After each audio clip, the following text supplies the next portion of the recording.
Yo, what's up with it, y'all? It's JD and James, and we're back with another quick video. And today's video, you know, I don't know what we're titling this video, but we're living in a Google-dominated society, or just a technology-dominated society. And Google is a great tool. A lot of these technologies are great tools. Social media is a great tool. But the thing is that we can't get consumed by these technologies or these social medias or all these things that have been created to enhance our lives. What inspired this video was that me and James were literally, we're out here in this city called Portland, Maine. Not sure if you ever heard of it. Maine is kind of like a small state, doesn't have a big population, so it's not very popular. You know, a lot of people come here on vacation, but I've been out here for probably 3 weeks, maybe 2 weeks, a little bit over that. I've been looking for a gym online. I've been Googling it. I've been checking the Google application, been checking Instagram, trying to find gyms, and I just haven't had any luck. But me and James were taking my mom's dog to the vet, maybe about 15 minutes away from where my mom lives. And out of the corner of James's eye, he was like, man, what's that? It's Foley's Fitness. Oh, they got a Foley's Fitness out here? So James said that. I'm just thinking to myself, I'm like, man, I've never heard of Foley's Fitness before. He must know something I don't know. And he didn't know what it was either, but it just looked like a big complex, a big sports facility.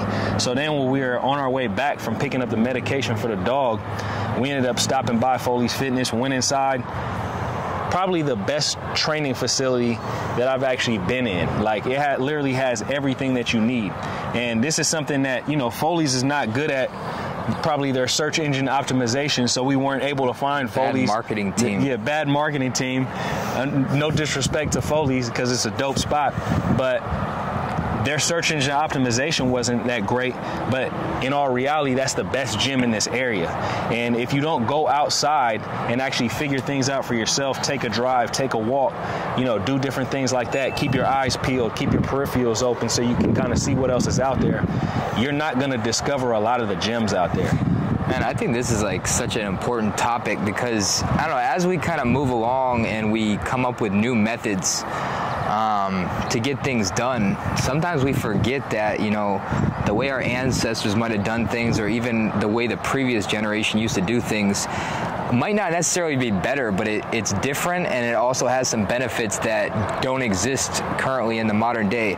So, I mean, there's a couple things on this. I mean, for example, I still prefer Craigslist over Facebook Marketplace, even though if you think about it in terms of the level of software that Facebook Marketplace probably has compared to a Craigslist, which is using the exact same technology as, you know, probably the previous 50 years, there's some benefits that you can get that you're not going to get on the other platform. And also, even just talking about doing stuff in real life versus doing things online. If you guys want to go out there and get a job that you might not even be qualified for, the odds of you just, you know, spamming some random application into the void and thinking you're going to break past, you know, the algorithm of some, you know, Fortune 500 company and, you know, beat out 300 other competitors in the algorithm, you're not. But if you're at a coffee shop and, you know, you start chatting up someone and they might end up being the director of something or a manager, and they just like who you are as a person, and you might connect over, you know, you guys like dogs, or you Sports, guys grew up in the same neighborhood. I don't want to cut you off, but this actually happened to me literally about a week ago, if not a little bit less than a week ago. I've been working out of this cafe out here in Portland, Maine, and the owner of the business right next door happened to be next door. So one of the guys from that business always comes in and gets coffee. So we were just talking one day, and he was like, hey, I want to introduce you to the owner of this company, or the owner of this store, or whatever. So we start talking, and, you know, we're talking basketball, we're talking fitness. I'm telling him what I do, and, you know, we're talking about, you know, different things that he can do to kind of get himself back in shape. And we're just having a genuine conversation. And he was like, man, are you looking for work? He was like, do you know how to cook? Because I'm looking for a chef. left. And I don't even know how to, I'm not looking for a job right now, but just on the strength of actually going out and communicating with people, I got basically offered a job. And I was like, you know, I know how to cook, but I've never worked in a kitchen, never done anything like that. He was like, doesn't matter, I'll teach you how to do everything. So that was an opportunity for me. If I actually was hard up on some money and I actually needed to go get a job, I could just go out, reach out to this guy who I met, had that genuine conversation with, and we can actually just go from there. I can start working for him. So these are different opportunities that you're gonna miss if you're not actually interacting with people in the real world. And one other thing, I have a couple different ways I want to go with this is one that a lot of people can relate to. And I think a lot of people have this misconception that dating in the year 2022 or dating right now is a difficult thing because of all this technology, the dating apps and the algorithms and all that. But in all reality, you know, you need to challenge yourself to not be so reliant on the dating apps. You know, me and James were actually talking about this recently, and it's like, me and James, we can do good on dating apps, but in all reality, are you going to do better on a dating app or are you going to do better in real life? When somebody can actually kind of know that you're charismatic or, you know, get to know your personality and see that your personality types kind of match, and, you know, you can see the girl smile and laugh a little bit and build some type of a genuine connection in real life, it goes a lot further than somebody just liking the way that you look or liking the lifestyle that you live or whatever you post on these dating apps or Instagram or whatever else you're using to pick up women, or if women on the other side of the spectrum to attract guys. So these are things that, you know, I think that people kind of lose sight of. And then when it comes down to actually like using search engines to find things, I was just talking to James about this earlier. It's like, if I want to go get a burrito, right, and I'm in Portland, Maine, I could go on Google and I can just go, you know, see which place has the best reviewed burritos in Portland, Maine. But in all reality, this place is probably the furthest place away from Mexico in the United States. So the odds are is that people in Portland, Maine, or people in Maine in general, don't even know what a good burrito is. I'm from California, so it's like the home of the burrito. I think the burrito was actually invented in California. So for me, I know what a good burrito is. So my idea of what a good burrito is could be completely different than what people in Portland, Maine's idea of what a good burrito is. So in order for me to find that out, I actually have to just go to different places, try it out, maybe talk to some people. I met somebody from Oakland here the other day, asked them, hey, have you had any good Mexican food since you've been out here?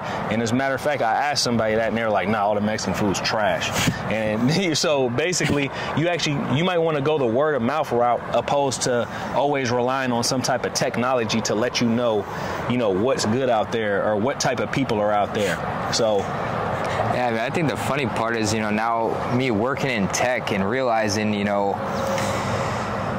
even building out products that have logic baked into them and realizing actually how much sophistication that it lacks, behind the scenes. When you actually go under the hood, it's kind of an abstraction on how smart it is, because realistically, we don't have anything near human levels of intelligence.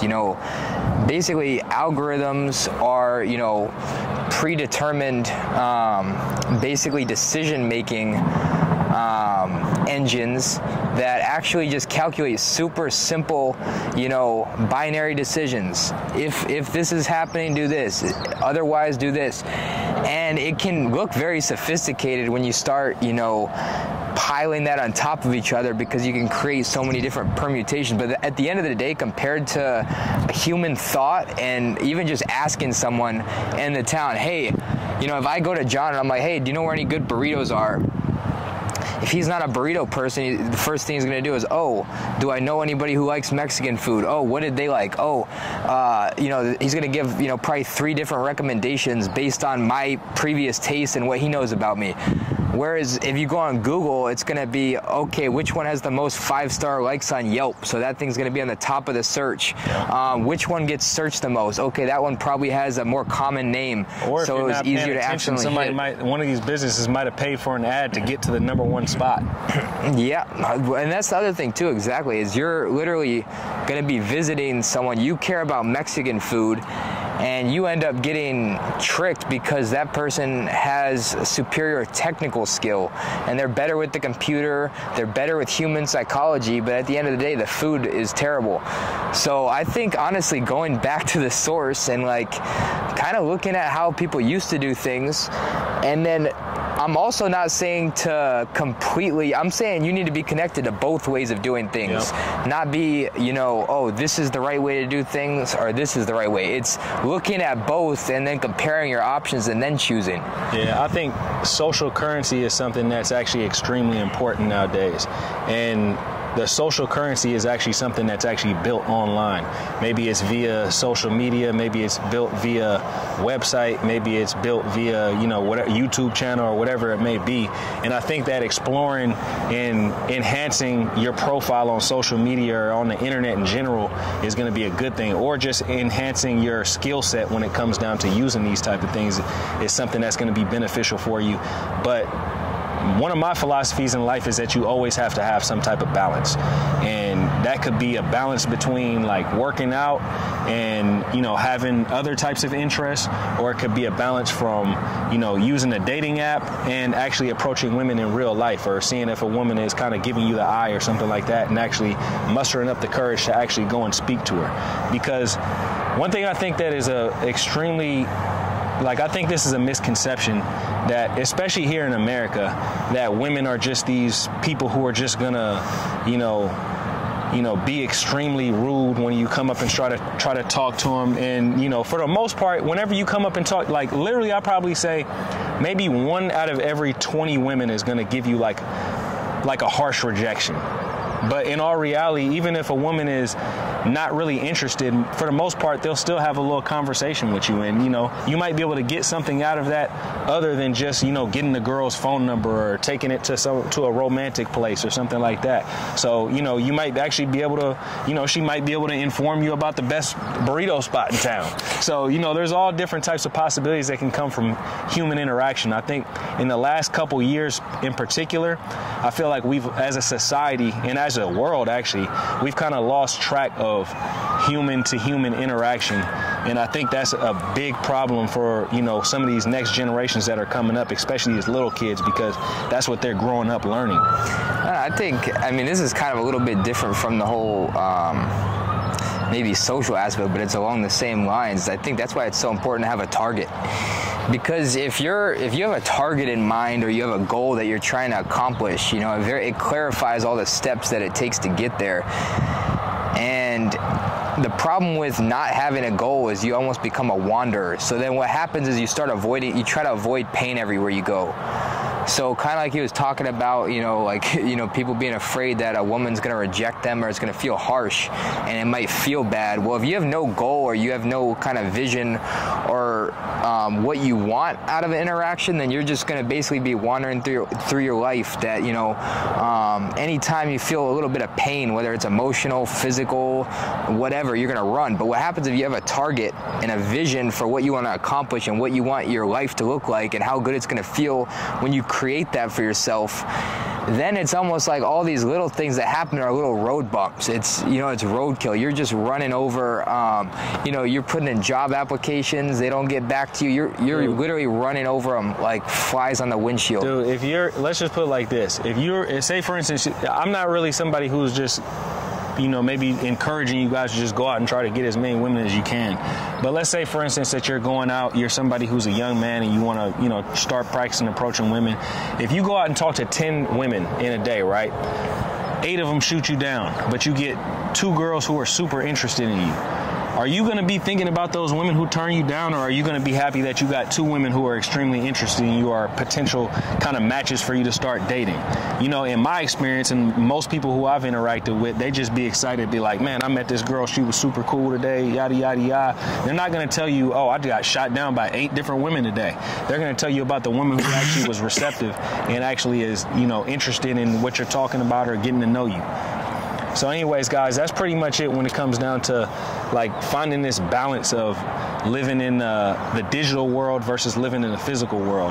And I think a lot of people talk about how this whole metaverse type of thing and talk about how it's such a bad thing, but in certain respects, we're already living in the metaverse. So if you're somebody who's maybe spending too much time on dating apps, spending too much time on social media apps, even too much time watching YouTube, you know, maybe unplug a little bit. Go outside, go take a hike in nature. Maybe go to a cafe, go to the gym and just start a conversation with somebody random. It doesn't have to be somebody who you're interested in.